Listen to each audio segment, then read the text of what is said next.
Okay, folks, it's your buddy Mike Messier. Just saw The Marksman. I've actually seen this movie twice now.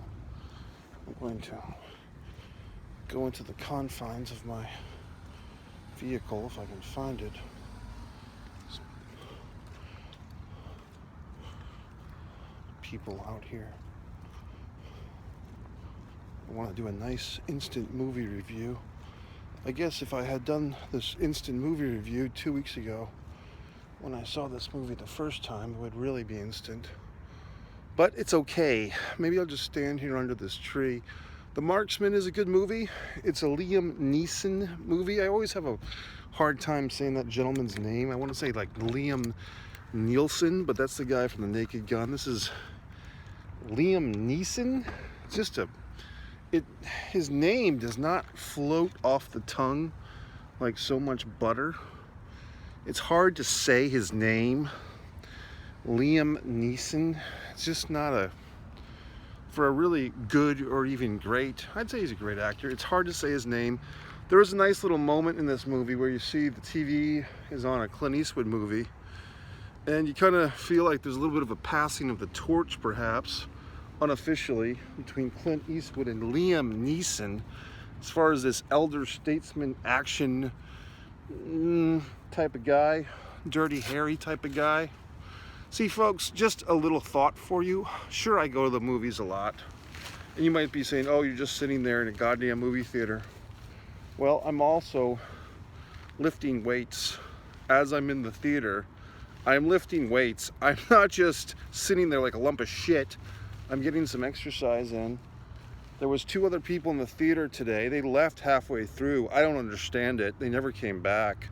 They left the movie. Meanwhile, I'm in there doing overhead press, doing tricep kickbacks, trying to make the most of my time. Always multitasking. I enjoyed the goddamn movie.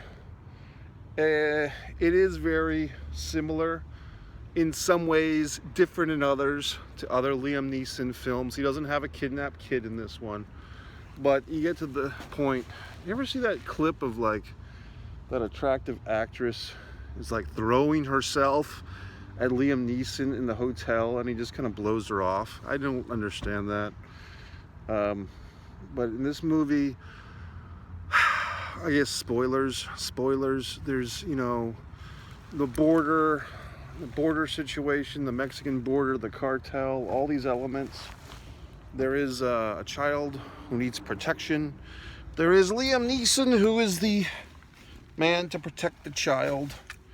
And there is gunplay, and there is car chases, and there is hotels. And the only thing, folks, that I kind of got this time that I didn't get the first time was that the female character in this movie, one of them, is Liam Neeson's stepdaughter, not his daughter. His character, I mean. It's not the actual. I don't mean Liam Neeson himself. I mean the character of which he is portraying. Of course, I don't remember the name, Jim or Jack or something. So, as the stepdaughter, now the actress is quite attractive, and she knows how to fill out a shirt, so to speak. But her character, it does make a little more sense that she's the stepdaughter rather than the daughter for a few reasons.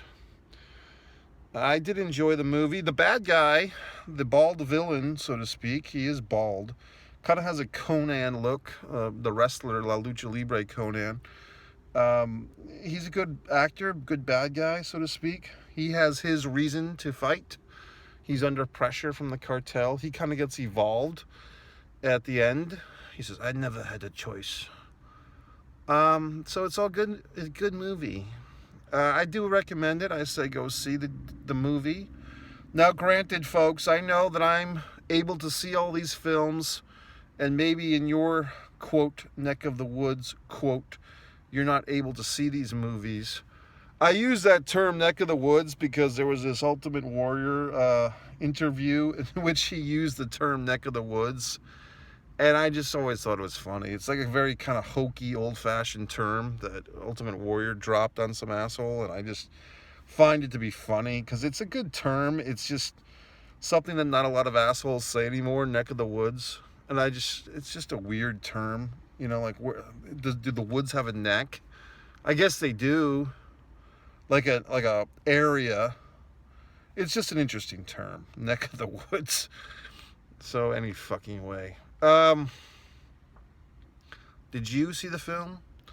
I'm sure that a lot of assholes are out there watching movies on streaming media these days. I typically go to the theater. I'm trying to support the film industry, trying to keep this industry alive by seeing movies, by encouraging others to go.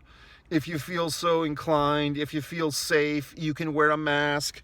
The new hot trend, kids, is everyone's wearing 2 masks in this fucking masked world we're in. I do see people, I have met people recently who appear to be non-maskers. I don't know how I feel about that. There's this other thing in Florida, folks. People here are really like sensitive to weather. And I'm looking at this young couple now. They're going into the movie theater. And they're literally bringing like a fucking comforter into the movie theater with them. That's the thing here. I've noticed that starting last year. I would go to the movies and I'd see people bring blankets into the goddamn theater. I guess because they're Floridians and they're used to the sun. And if they go into a movie theater, and I know what the temperature of a movie theater is supposed to be, between 68 and 72 degrees, I know that for a fact, these folks can't handle that. So they bring a fucking blanket into the theater, like they're camping out. And now hopefully that young couple, they don't do anything obscene with their hands on each other's person in the middle of the film.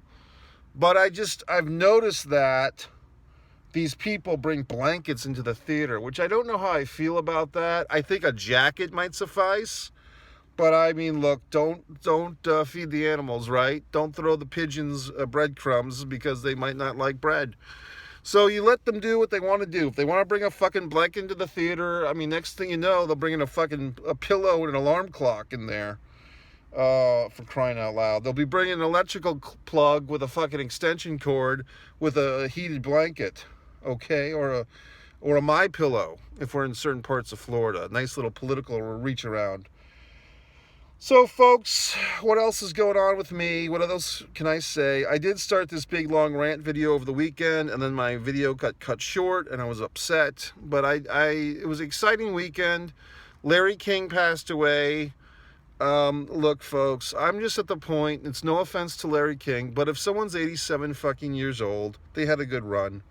I'm not gonna cry a fucking tear. The guy had 5 or 6 wives, many children, I'm guessing, grandchildren, maybe great-grandchildren. I give him respect, Larry King. I give him a tip of the old hat.